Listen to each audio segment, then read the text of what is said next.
Chcem ti povedať, že každý človek má v sebe prázdno v tvare Boha. Je to preto, že sme všetci boli tak stvorení.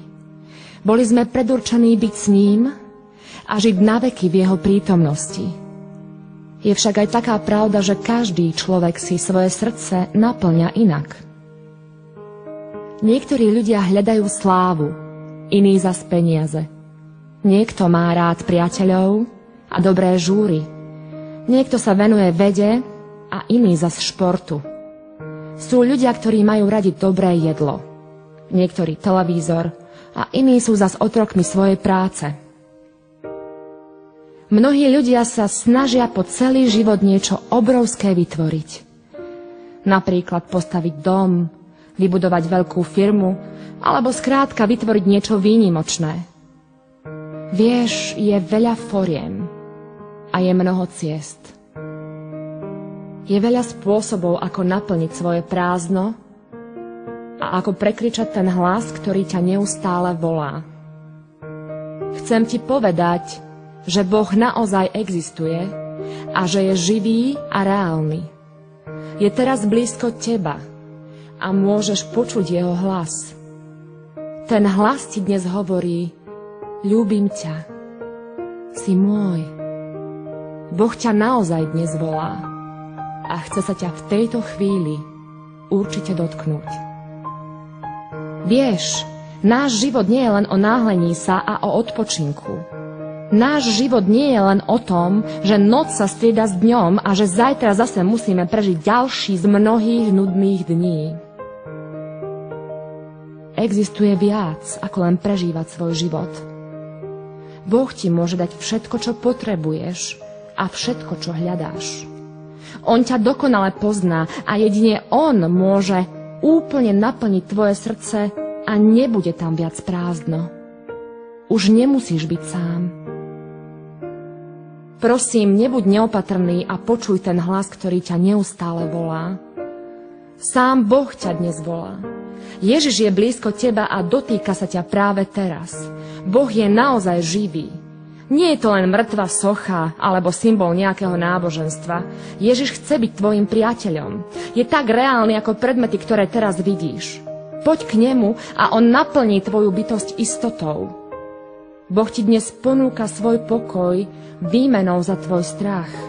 Dáva ti radosť miesto smútku, dáva ti svoju plnosť výmenou za tvoje prázdno. Boh ti dáva uzdravenie miesto choroby.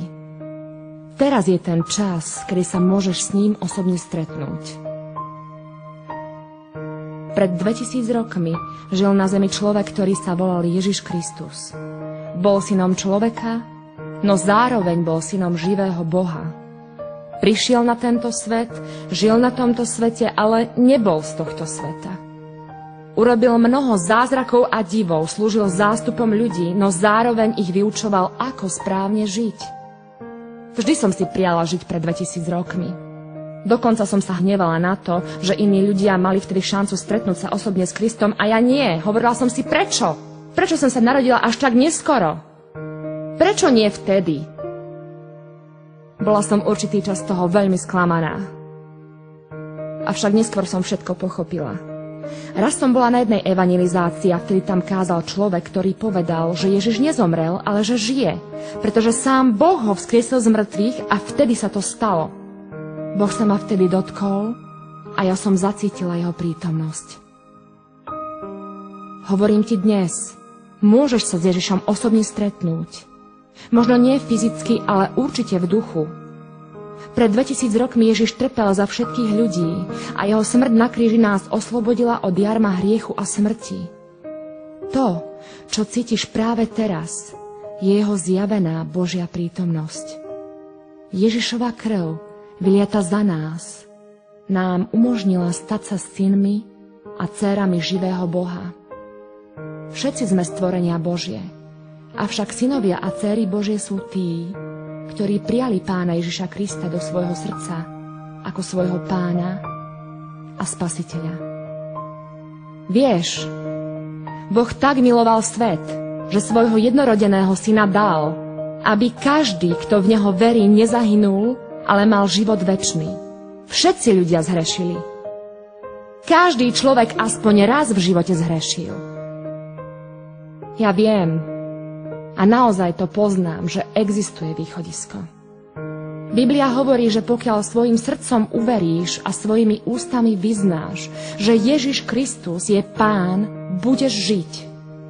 Boh ti ponúka nový život a možnosť chodiť s ním práve teraz. Ak si sa rozhodol prijať ho teraz do svojho srdca, ako svojho Pána a ako svojho Spasiteľa, povedz prosím so mnou Bohu túto modlitbu. Modlíme sa. Pane Ježišu Kriste, dnes prichádzam k Tebe a uznávam, že som hriešny. Prosím, odpusti mi moje hriechy.